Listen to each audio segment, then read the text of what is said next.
Bengal class is the UEE's tip of the sword. The iconic Bengal is the most powerful warship available to the UEE Navy, and its imposing presence has held off raiders and the Vandal throughout the outer colonies, allowing humanity to spread unchallenged. Bengals carry multiple squadrons of fighters, bombers, and support craft. Their massive armaments and extremely heavy shielding make it nearly impossible for any individual craft to threaten them. Only a combined effort could ever hope to destroy or capture one. Ladies and gentlemen, citizens, Steve here, otherwise known as Pin, and today I would like to talk to you about the monstrosity that is the Bengal Carrier for the UEE, a Robert Space Industries vessel, and it is quite literally dripping in turrets like a well-enveloped coat of paint. This thing is lethal and huge, okay? Very large ship from Robert Space Industries, a very important ship in terms of UEE protection, and I for one cannot wait to see what the interior looks like and how we're going to use it in Squadron 42, because I think a ship of this size is just going to be astounding to walk around and be part of, and I really can't wait for that to happen. So it's a very interesting ship.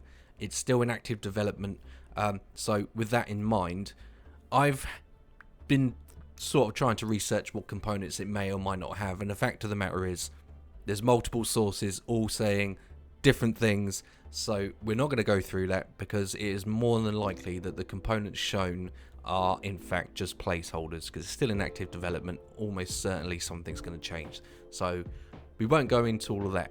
But what we will do is just talk about how and where and when and why, you know, the usual stuff here on this channel.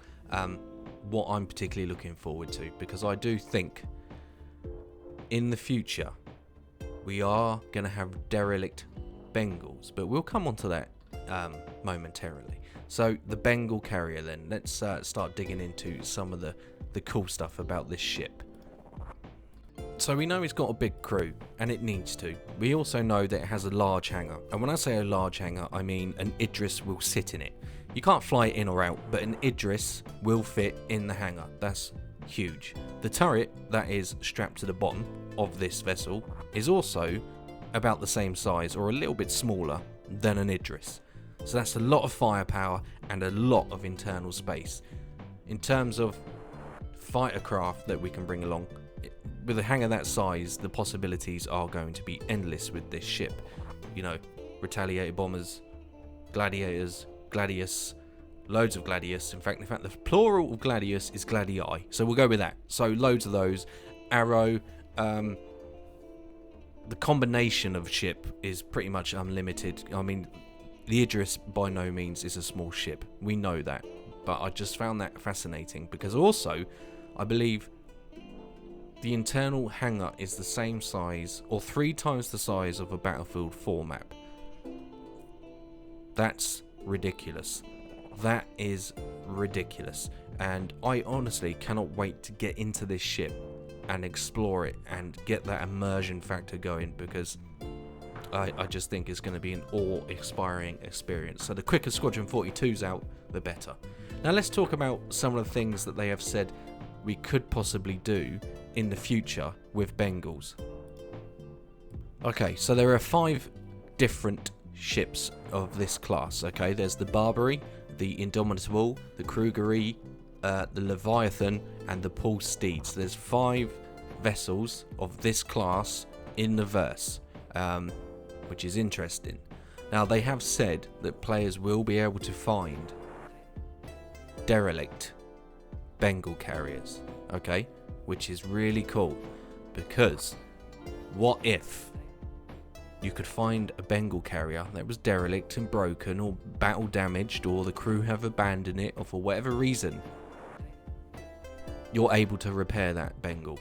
They have also said that at any point the UEE could claim that ship back, which, if I'm being honest, if I was out in the verse and I'd spent a ridiculous amount of money, time, effort, not to mention trying to find people I trust to crew it, I would not want to hand that back to the UEE, and they better bring some more Bengals to take me down, because I'm going down swinging. You better believe that. I find that intriguing, So there are going to be derelict Bengals that we can fix, repair, crew, and possibly use around the verse. To do such a thing is going to be a massive undertaking, okay? You are going to have to spend a fortune repairing this ship. You're going to have to spend a fortune in man hours, okay? Logistically, a nightmare. Finding the right components, also a nightmare. Getting the components there, also pretty annoying. It would be a massive undertaking. Let's then assume you've spent the best part of 10 million years putting this ship back together. Then you have to crew it. That's going to be an issue too. Okay, so let's think about how that would work. Well, 800 to 1,000 crew anyway to basically operate the ship. That's one huge organisation, okay? Even a small org would have to probably team up with another small org to get this thing running. It has roughly 90, possibly, I think it's 95 turrets. Now you could say, well, we could use blades. Sure. But again, that's going to cost a fortune, and that would drastically reduce the combat effectiveness of the Bengal. So for me to give this ship back to the UEE, I would want some serious money. And I'm talking serious money. Now, if we go by sort of what we have in game, the 890 jump is 36 million, I think, off the top of my head. For a Bengal, I want at least 250 million. At least 250 million for me to hand that back, because otherwise they can go swing. But it's the intriguing aspect of being able to imagine taking all your Vulcans out there to try and repair this, and the Crucible, dragging the components out to it, getting this thing up and running. I mean, be under no illusion, this would be extremely time consuming, and financially you would have to constantly be earning good money to get this ship back to operating status. At least that's how I see it. So it has a length of 990 meters, which I thought was big. And then I saw this.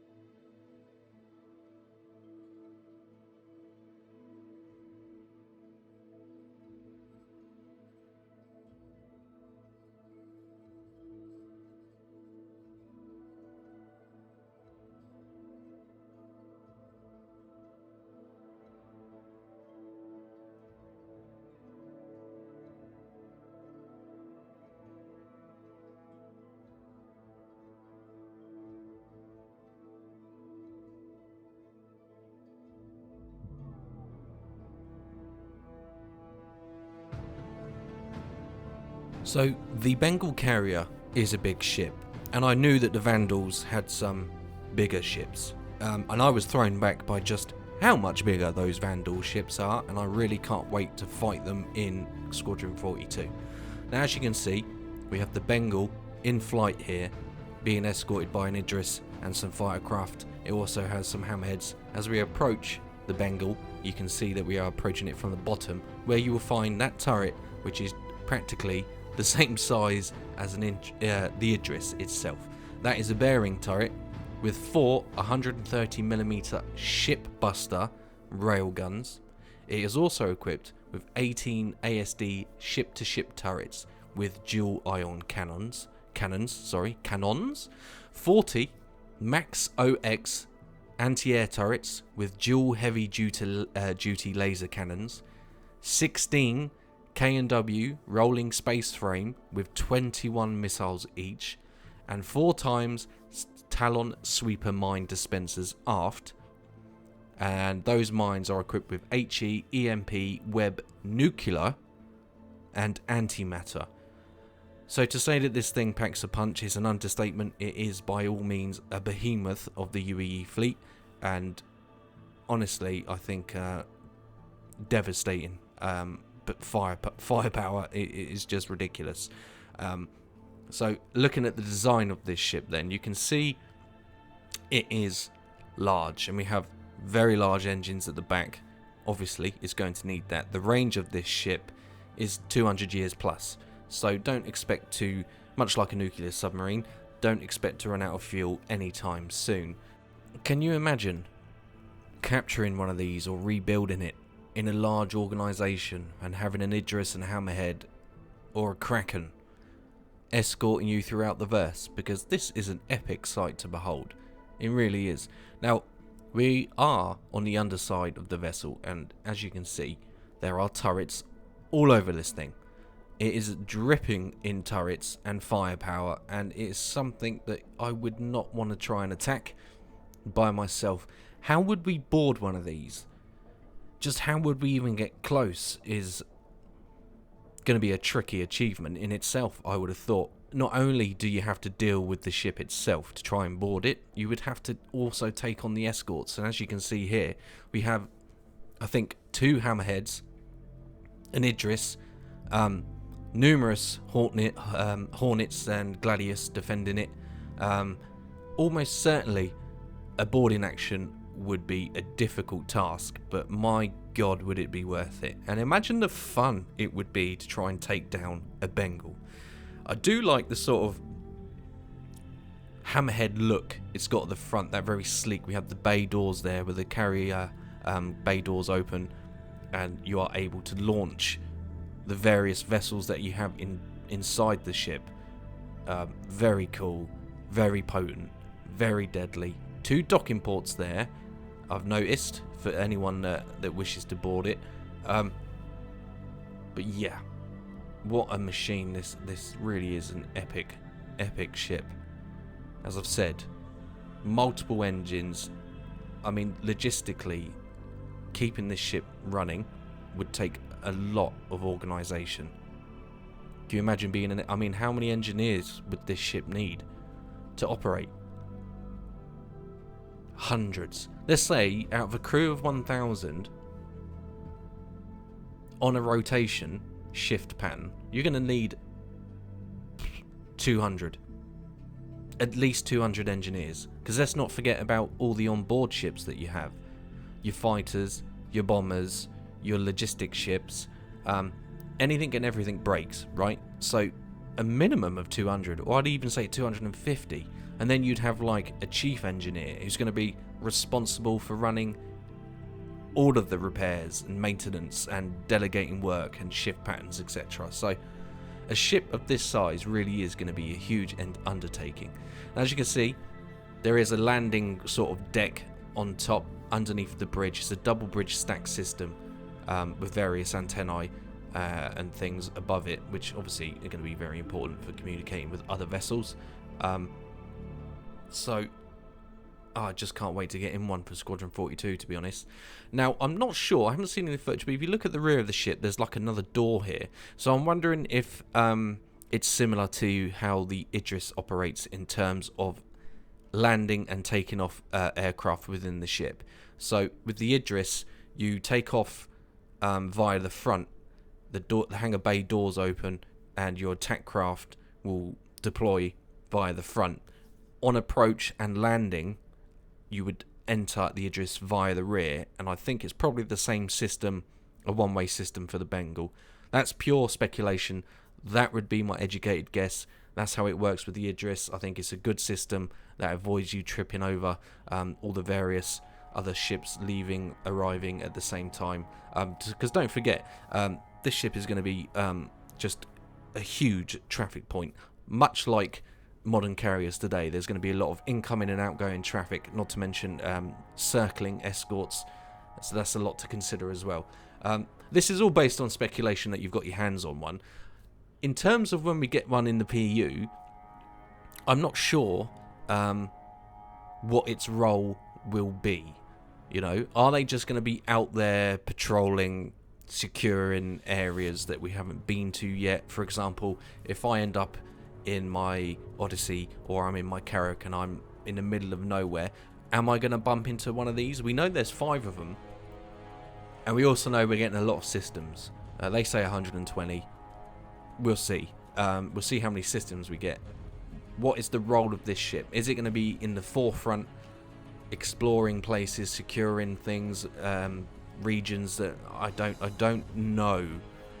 I would like to see these Bengals out on patrol doing their thing, and let's be honest, if we're out in the verse and we're somewhere where we've never been before and we're nervous, bumping into a friendly UEE fleet, including a Bengal and all of its escorts, can only be a good thing, right? I mean, that's reassurance right there that you've got some protection while you're out and about on your travels, for sure. I would like to see that. I really would like to one day just bump into a fleet with a Bengal and it's doing its operations. It's launching ships, retrieving ships, it's got its escort. Maybe we come across one and there's an epic battle between a Bengal and a Vandal ship that we've stumbled upon. Imagine that. You've come out through a jump point, you've come out of QT Drive and accidentally stumbled upon a massive space battle, including this ship and various Vandal ships or whatever it might be. I think that would be really good. Certainly has a lot of potential in my eyes. Now you might be thinking, well, if I can't capture it, then I'm going to blow it up with my Polaris with 28 size 10 torpedoes. You could try, but this thing does have 14 phalanx point defense laser Gatling. It also has 36.4 inches of armor plating, not to mention 14 Phoenix class shield generators. So that might not be an option, but for me personally, I'm much more intrigued to see if we could maybe disable one out in the verse, get rid of the escorts. It would take a lot of coordination, clear out the escorts, destroy all the onboard fighter craft that it carries, and then somehow try and disable it and maybe use something like the Legionnaire to board the vessel. Because we could try and disable it and do as least damage as possible and then board it and capture it. That would be a win-win, because then you would have less repairs to carry out and less logistical nightmares to sort of overcome. So that is an interesting point that crosses my mind. That would be my sort of strategy if I could help it. Now, I couldn't find a dedicated, reliable, in fact any numbers on how many craft the Bengal Carrier can carry. So let's say we have 1,000 crew. Here we have the hangar, okay, and we can see a retaliator coming to the top, which tells me that the hangar's split into decks, which makes sense. That's something you would find on modern carriers. Being able to retrieve and repair certain aspects and areas of ships via moving it to decks is a good system. It's well proven. So in terms of the amount of ships it could carry, we can only guess. So let's say that it's got 1,000 crew. There's 250 engineers. Let's say we've got 150 pilots, all on rotation. That's an educated guess. It's probably more.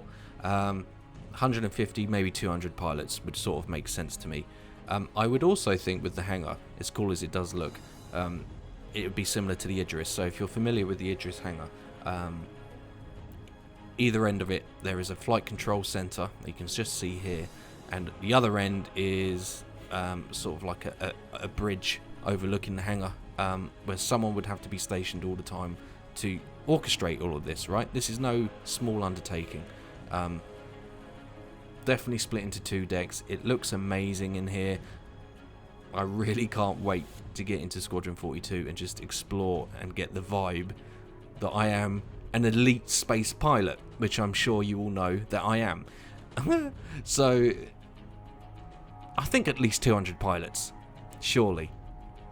Anything less would be a surprise to me, and especially if we're thinking on a rotation basis, right? We're only human. We can't stay up for 24 hours a day. It's impossible to keep doing that. But so a minimum 200 pilots, 250 engineers, 200 engineers. Then we've got security personnel. Then we've got to think about onboard Marines. That's another aspect that I never thought of until just this very moment. Even boarding this ship could cause problems, right? Because there are almost certainly going to be a contingent of military personnel on board ready to rip your face off. So that's another exciting aspect to trying to board this ship.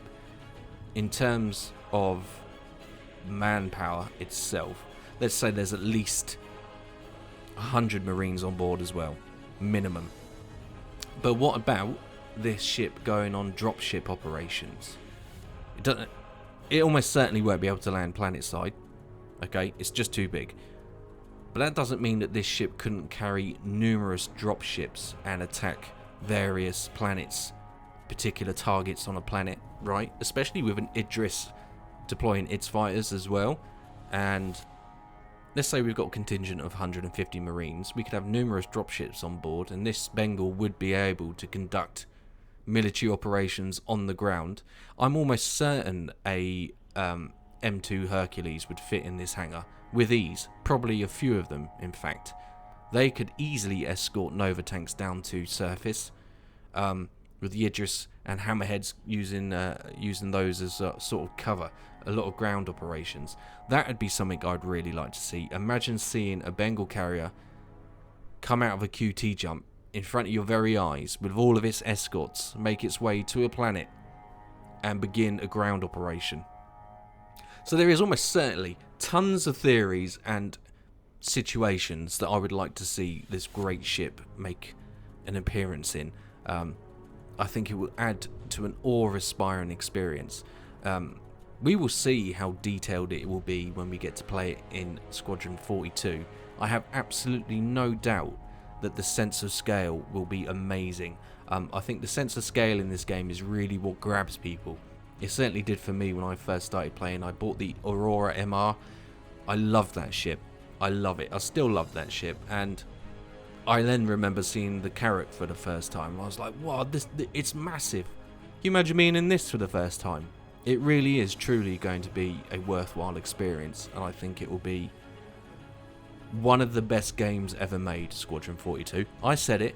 I know we're all waiting patiently. But there's been a lot of shit AAA games coming out lately. Battlefield, Call of Duty. There's nothing. They're just money grabbers. We're going to get something special. And I honestly cannot wait for that to come around. I think it's going to be a truly momentous occasion. The first time being inside the Bengal.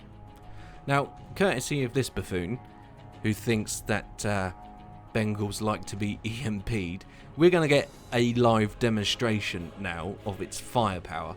This guy ends up running around for his life. He doesn't even EMP correctly. He just flies into the flight deck. And Bengal doesn't like that. Bengal is not a fan of random EMPs, but it does give us an insight to just how much firepower is on board. As you can see, that behemoth of a turret below the ship is tracking that guy, so he's zipping around as quick as possible because he knows he's toast as soon as he stops. So this is a rare occasion where we get to see all of the weapons come to bear, and I think you'll find that is some formidable firepower. What an awesome sight to behold. So there we go, guys. That is my video on the Bengal Carrier. I hope you enjoyed it. If you did, you know what buttons to press. I'd love to hear from you.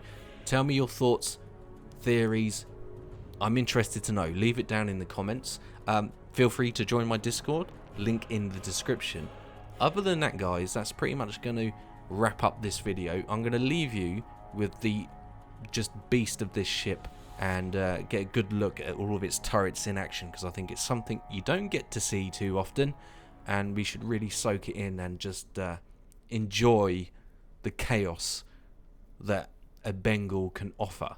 The excitement and the intriguement that we can get from this thing. Look at that turret swinging around. That is absolutely crazy. So there we go, guys. Thank you very much for watching. I will have more Star Citizen content en route to your location very soon. Cheers.